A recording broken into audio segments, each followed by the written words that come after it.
we will go ahead and put this up. So there we go. So I think I got everything rolling. Now I've got mainly 3 questions that I'm going to cover. So anybody that does want to ask a question, it's basically members questions and super chats. I think that's all I'm going to have time for today. But this week we ended up getting 4 videos published. We published an MMI video, the when and when not to DIY video, 2 important tools you need video, the drilling out the bolt video, and the tap video. So next week, I think we should be able to have 3 more videos coming out. One about the entire process of how that whole endeavor went down with the water plate gasket and all that stuff, putting it all back together, and then possibly see some dash panel stuff coming out. Now, the question, I'm going to go ahead and put this question in the chat just so everybody can see what exactly the question was. Make that like that. So thing is, the says, hi, I have Grant has a 2015 Mariner. It trims up, but it doesn't trim down. Switch is good, relay is good as well. Any suggestions? So I'm going to say that one of the things that you said was good is not good, because that's kind of the way it works. So there's 2 trim switches normally. So if you got one single engine, you got a trim switch that's going to be at the helm, and you got a trim switch that's going to be on the side of the engine on the pan switch. And one of those might have failed. And if you say one of them is good, is the other one good? Because normally if a trim motor will trim one direction, but it won't trim the other way, then 1, a switch has failed, or 2, the relay has failed. And there's 2 different relays. So you're going to have to check the relays. Again, I would just swap the relays so that way you can see if it trims up and it doesn't trim down. If you swap them and then it trims up and then it doesn't trim down, vice versa, that's going to be the best way to do it. I'm saying that one of the 2 things that you said is good is most likely bad, because the trim motor, unless the trim motor itself has failed, then usually if it trims down but it doesn't trim, it trims up but doesn't trim down, then most likely it's one of those 2 things. Then the next question is going to be from Mike, and he wants to know, do you think these are bad compression numbers for a 34-year-old Yamaha 2-stroke? So here is the question. Let me go ahead and pop this up in there, because the other one there wasn't a whole lot going on there. So that is the second question. And then the next thing is going to be these numbers here. I'll actually also share my screen so you can see what I'm looking at, because it's going to be important for you to understand what the numbers mean. So I'm going for a Chrome tab, and I'm going with this window, share that. So there we go. He says we've got on number 1, we got on the port engine 121 psi. Number 2's got 114. Number 3's got 130. Number 4's got 121, 130, and 119. And he wants to know if these are good or bad compression numbers.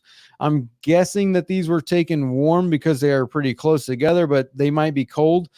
One thing that I want everybody to notice is that these are V6 engines. So on a V6, one side is 1, 3, and 5, and the other side is going to be 2, 4, 6. So normally on most engines, wherever the flywheel is, so you've got your flywheel, the next cylinder down is always going to be number 1, and then on the other side is going to be number 2, and they just go back and forth. So 1, 2, 3, 4, 5, 6. And if you notice, one entire bank is the odd numbers and the other is the positive numbers. So on the odd numbers, we've got 121, we've got 130, and we've got 130. So, I mean, that's pretty close together. So honestly, I think that's pretty good. The other one is 114 and 121 and 119. So you're only about 7 psi different on the one bank, and you are only 9 psi on the other bank. The 2 bottom cylinders are real close together, and the 2 top ones are not as much. But generally, you want to see not more than 10% difference between the 2 cylinders. For a what do you say, 34-year-old outboard. So a 34-year-old two-stroke to basically anything over 100 is going to be pretty good, because you're also going to have numbers based on the throttle plates. If you open up the throttle plates to the engine, it's going to allow more air in, which is going to give you higher compression numbers. So on this engine, the port engine, everything is right in line. I know people are going to talk about the 114 and the 130, and the difference between the 114 and the 130 is, that's a 16 PSI difference, which is going to be, a little bit higher of a difference. It's more than 10%. It could be something. I would probably look more towards how long were you cranking the engine, and then also making sure that your gauge is right. Was it screwed in all the way? Was there a little bit, of air going out from the rubber on the O-ring? I wouldn't get too concerned with a 34-year-old two-stroke that has that difference, because on the same bank, the 2, the 4, and the 6, you've only got a 5 PSI difference. So I don't think that's much to be concerned about. On the starboard engine, you got 109, 114, and 115. And then on the other bank, it's 120, 120, 120. So the one bank is all 120 across the board. So, there's no problems there. And then the other bank is 109, 114, and 115. So you're only 6 PSI difference off there. So I'm saying those are good numbers. I wouldn't be concerned with any of these things. Hopefully that was done when it was warm, because if it wasn't done when it was warm, then that would also probably give this much of a difference, depending on how much oil was there, and which ones did you do first. So in my opinion, those are good compression numbers. On a two-stroke, generally, unless it goes below 100, I probably wouldn't be too concerned about it. Now, if you had like a 100 and a 130, okay, now that's a big red flag. That's way different than just a 130 on one bank and then a 114 on the other bank. I wouldn't be too concerned about that.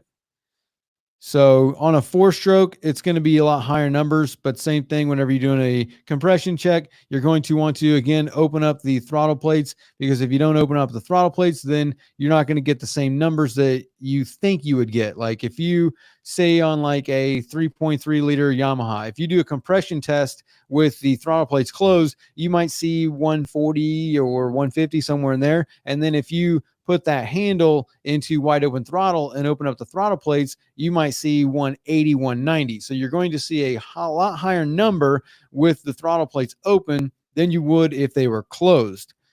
That is our second question. And the next one, let me put this in the chat so everybody can see this one, because this one is going to be probably the one that there's going to be a lot of variables here. So I don't know. It's not letting me chat that one, I guess. I don't know why it won't let me put this up here. But the question is, I have a 2011 Mercury 40 horsepower 4-stroke. It's making oil.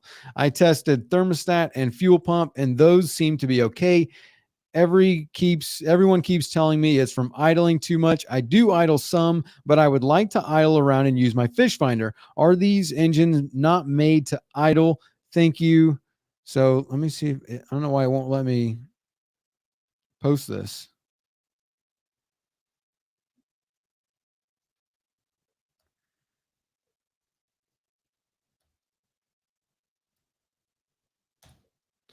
Won't let me chat that one. So I don't know why, but talking about engines that make oil. So normally on a 4-stroke, what it's doing when someone sees that it's making oil, it's not really making oil, but it's diluting the oil. So usually it's either one of two things. One, you're getting coolant or water into the oil, or two, you're getting fuel pushed into your oil. That's usually what it is. If you're getting water into your oil, that's a whole different problem, and it's a lot bigger of a deal compared to the oil. Making oil is a very, very common in a lot of 4-strokes. A lot of it has to do with the break-in and the temperature of the engine. So think about it like this. The the oil is going to be different for an outboard than it is for like your car, based on the viscosity and the properties of the oil. On your car, your oil gets up to 200 some Fahrenheit. Like it gets hot. It boils everything off. It You don't really see a lot of cars that make oil. But on an outboard, it's a lot different because an outboard is run in the lake. So if you have, let's say you're running your engine in Indiana or Wisconsin and the lake temperature is 40 degrees or 50 degrees. That cold water is not allowing the engine to get up to temperature in order to burn off any carbon or fuel or anything like that. And when it doesn't have the ability to burn that stuff off, that cold temperature of the engine is also not going to allow the rings on the piston to seat properly. And if your rings don't seat properly, then they're not going to seal the combustion, your compression, your combustion chamber, and you're going to get blow by of fuel and oil, an unburned mixture that's going to be able to get past the rings and get into the oil. And then over time, it's going to just basically be putting fuel into the oil. Now, there's a lot of reasons why that would happen. Most manufacturers are going to say that they don't make oil and that the problem is that it was an improper break-in. So break-in is a whole nother topic where depends on who it is and what their experience is and where they're at on what they say a break-in. Some people say that you don't need to break in an engine, and other people say that you do need to break in the engine. The difference in like your car, you don't really break in a car. You buy a brand new car and drive it off the lot, and most of the time, most of those engines have already had all the break-in procedures and all that stuff done to them.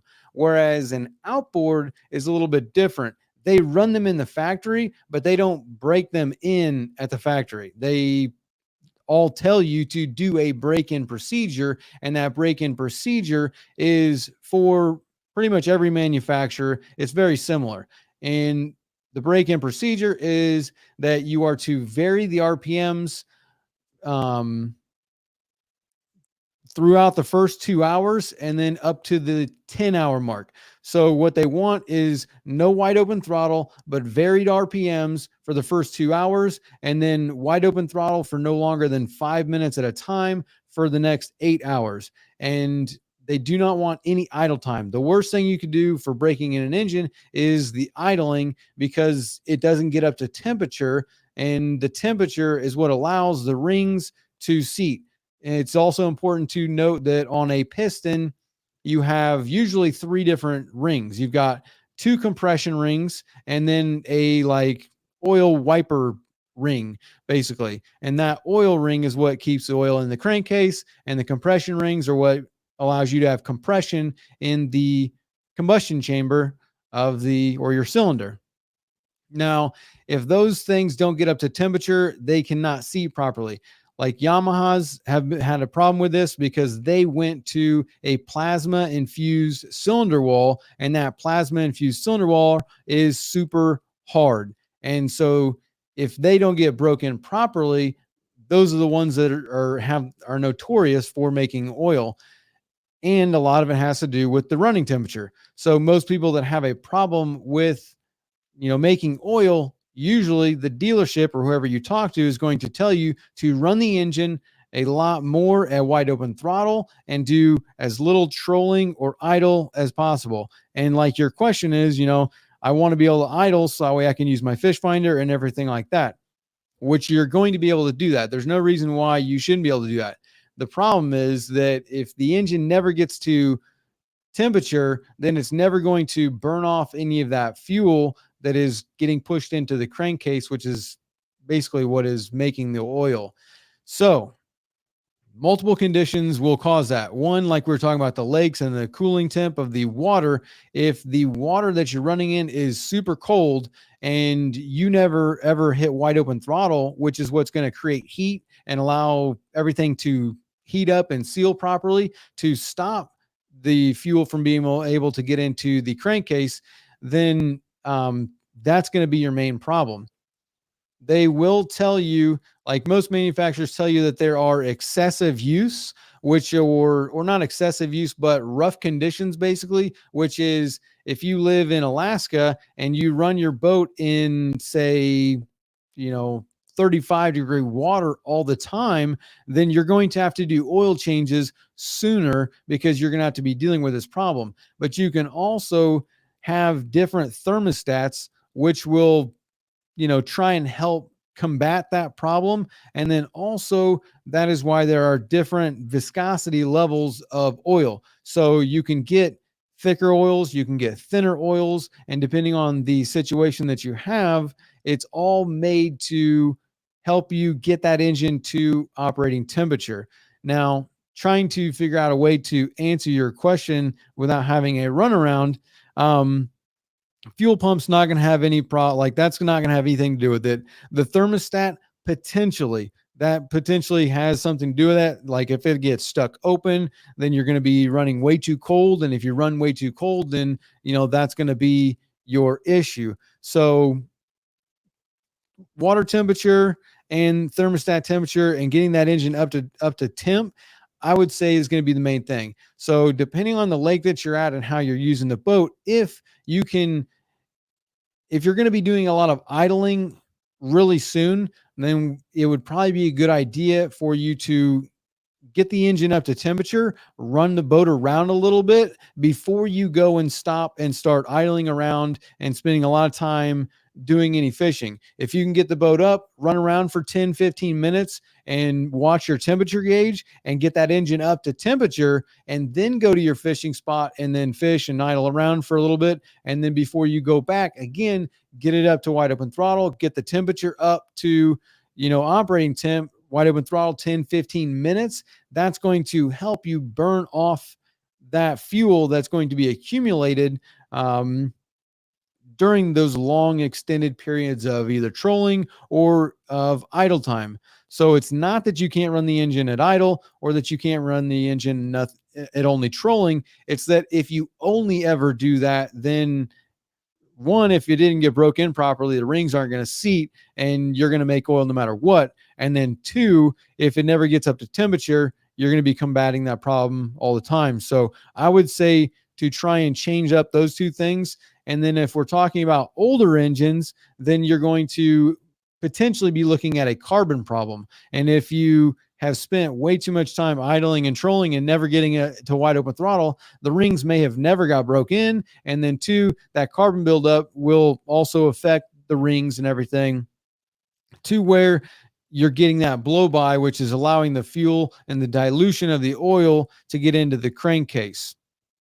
Now, with all that being said, there is another caveat to it, being the propping of the engine. So if the engine didn't get propped properly, then based on the load of the engine, you might not be able to get the RPM that you should get to actually get that engine up to temperature. So that is going to be a whole nother factor on there.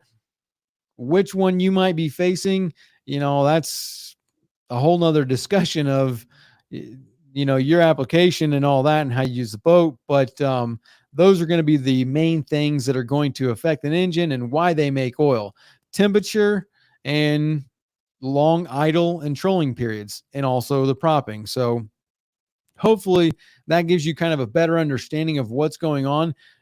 For you, I would say, again, try and run the engine for 10, 15 minutes at wide open throttle, then go fish and do all your stuff, idle around, troll, whatever you're going to do. And then before you put the boat on the trailer or stop, then I would definitely run it up to wide open throttle and try and burn all that stuff off. So let me see here, just taking a look at what kind of, let's see. And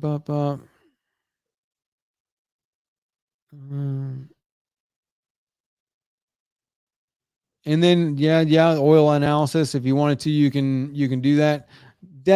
I'm definitely going to say that if you do an oil analysis, they're pretty much going to tell you that you got fuel in the oil, and I mean, it's pretty obvious.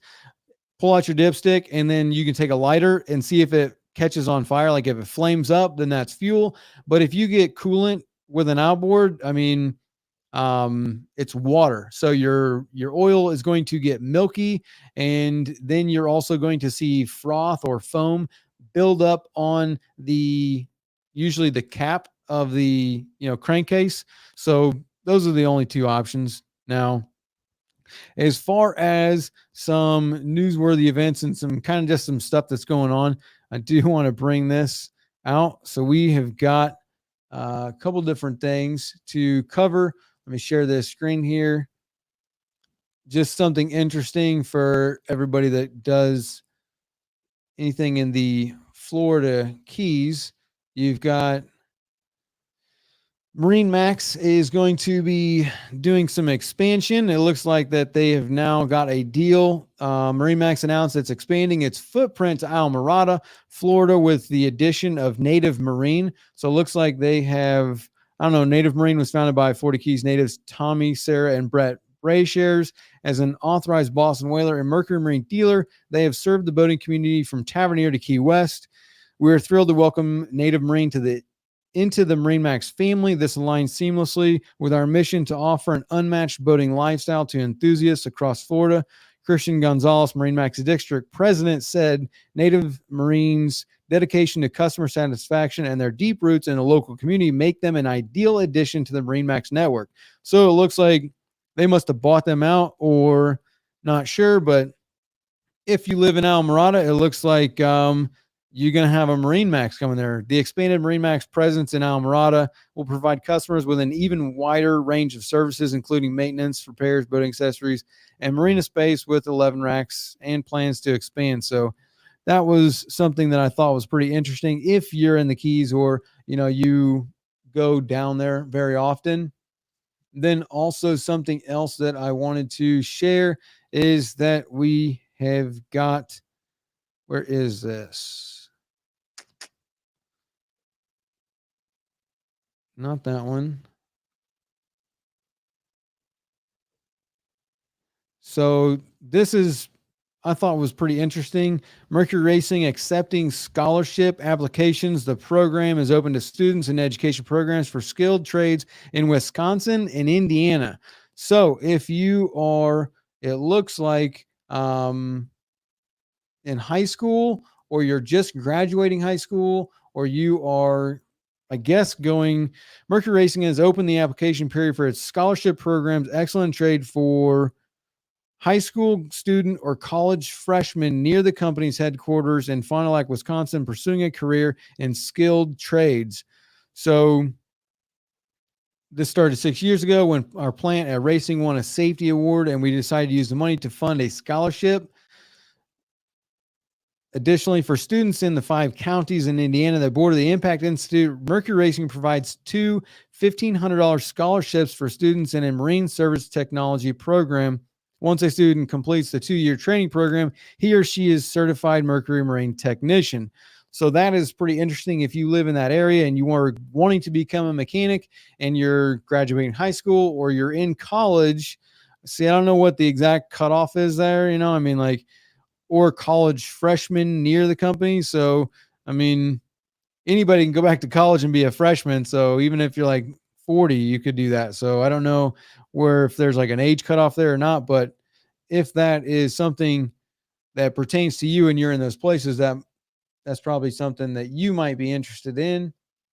And then also, one of my last stories that I saw that was interesting is that I think that boat prices and everything is probably going to be going up. So the Fed reaffirms rate cuts. A thin majority of officials at the central bank is projecting 3 interest rate cuts in the coming months. So everybody that's talking about getting these discounts on boats and having, prices on stuff coming down, I don't know if I would really say that that's going to happen if this happens. So the Federal Reserve officials didn't change their outlook about interest rate cuts later this year, even though the economy has seen solid growth and inflation numbers are improving. According to the Wall Street Journal, we continue to make good progress on bringing inflation down, Federal Reserve Chairman Jerome Powell said yesterday in a press conference. So they want to achieve maximum employment and inflation at the rate of 2% over the long run. And that it decided to maintain the target range for the federal funds rate at 5.25% to 5.5%.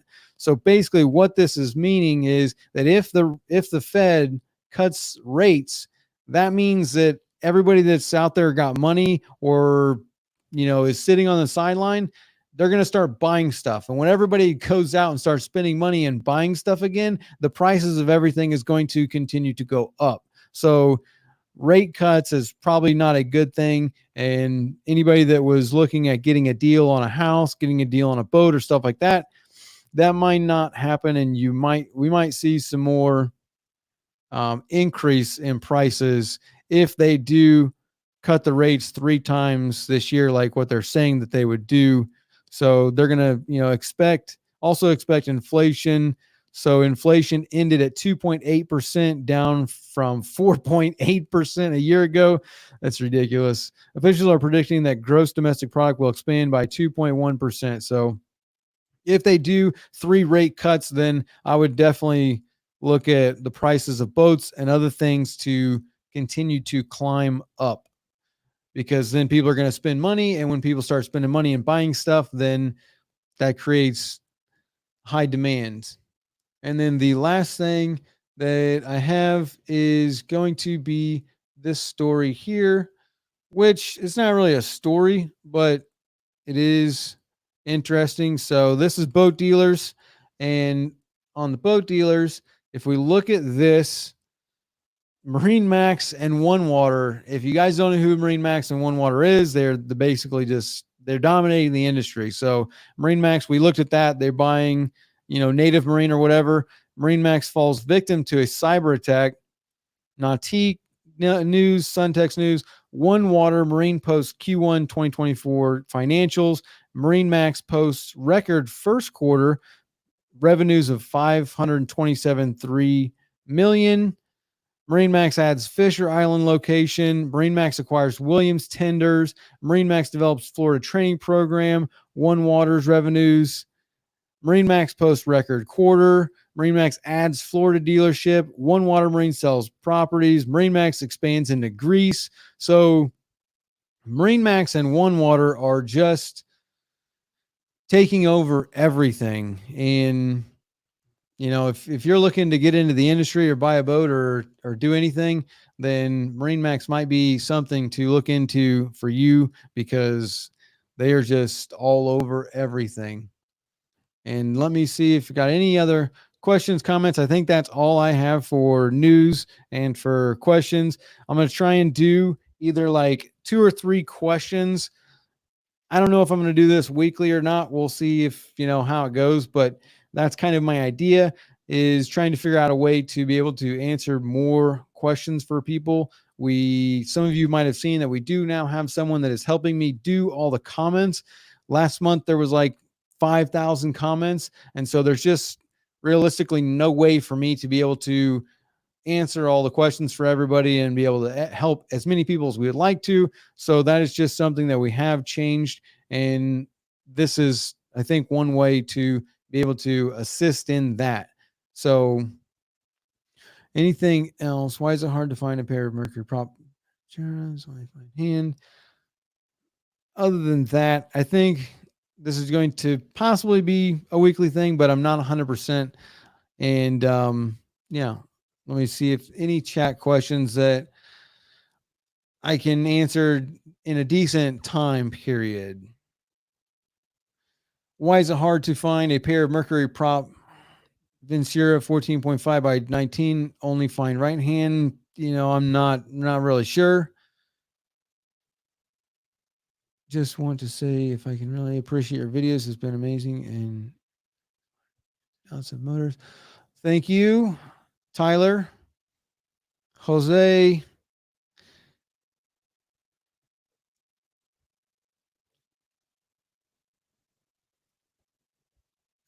As far as the leaking oil on 2-stroke, I mean, that could be anything. Even if you're still using the precision blend. Yeah, not really sure on that one.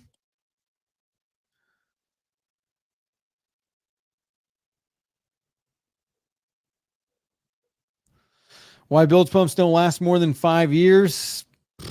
I have no idea. I mean, like, oh, I have no idea why bilge pumps don't last more than 5 years. So that's a good question. I mean, it's like everything. They don't make it to last. It's only made to last a few years, and then they want you to buy another one. So unfortunately, no idea. Jesse,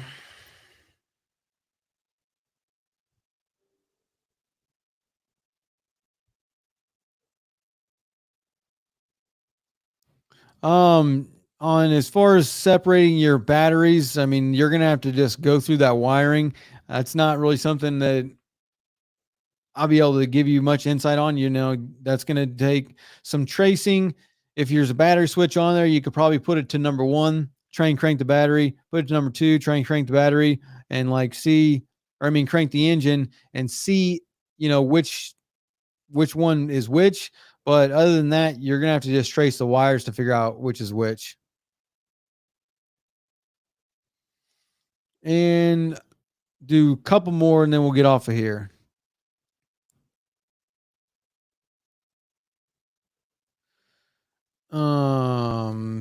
HPI is suddenly oil pump stop pumping. Let's see here. Stop pumping. I tested the oil pump on the onboard tank and it works. But well, I mean that is a whole different system. So we do have a video on that. Let me see if I can add that to go over there because there's not much as far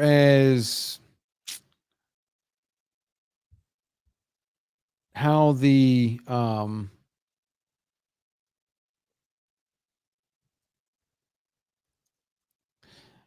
as far as how they work. Here is a video view of how that system works. This might be able to help you, but other than that, that system's a very in-depth system. There's sensors on the oil tank in the bilge system. There's a sensor on the oil tank on the engine. There's a pump on the tank in the bilge, and then there's all the wires in between. So there's a lot to that system that I won't be able to go over right now. You can use oil analysis. Yep, oil analysis, 100%. Most likely on making oil, the oil is going to be the fuel is getting pushed into oil. That's what's diluting it. And, you know, it's not going to be good if you run that for a very long time, but definitely that's going to most likely be fuel. Yep, the concern is the fuel dilution thins out the oil and will no longer provide a barrier between moving parts, increasing wear rate. 100%. That's the problem with it is that it thins out your oil and then you don't have the same viscosity. And if it thins it up too much, then it's not going to lubricate all of the parts that it should. And that is why you're going to change the oil a lot sooner because it won't be the right viscosity and it cause you different problems. Potentially destroy the engine if you don't keep your eye on it. How often do jets actually get worn out on a two-stroke? Um, I mean, depends on how it's running, the quality of fuel, how old they are. Did they have other stuff in it? Like, did you get growth, pitting, you know, electrolysis, corrosion? There's a lot of variables on there, but I would say not that often, really. It usually takes external factors for that to go bad. Just got 23-foot sailfish with F225. Just realized only getting 5,200 RPMs, turning a 19 pitch prop, I believe. Would you think that is my issue? I have no idea. You know, I mean, a 225 should be getting more than 5,200. So you might want to swap out to like a 17 maybe to get that up, but not 100%. That's definitely you're not getting wide open throttle for sure because I want to say it depends. Is that if that's a 4.2 no 225 23-foot sailfish depends on if you got a 3.3 225 on there or not. Because on the 3.3 I'm pretty sure it's 5,500 wide open throttle, so you're a little low. And Nubs, thank you for all the good stuff, and thank you for watching all the content. Other than that, I don't see any other questions. I don't have any other member questions for this week, and we'll see if I do another one public. I've been doing one public live a month, but we'll see if I start doing them weekly or only do the members only. You can join the channel. It's like $6 a month, and I'll answer any of those questions and also any of the super chats. But other than that, members and Boaters program members get you got access to these lives every week where we do very similar stuff. Take a problem, go over it and analyze it and tell you what's going on with it. And then also kind of go through some news to see what exactly is going on in the industry. And if there's anything that I see interesting, that's like, if you're into boats and you're into boating, then you might find it interesting as well. So other than that, I don't see anything else for this week. So next week, got 3 or 4 videos that should be coming out next week. So look forward to those. And then also definitely check out the podcast. Other than that, everybody have a great week, and thank you for coming.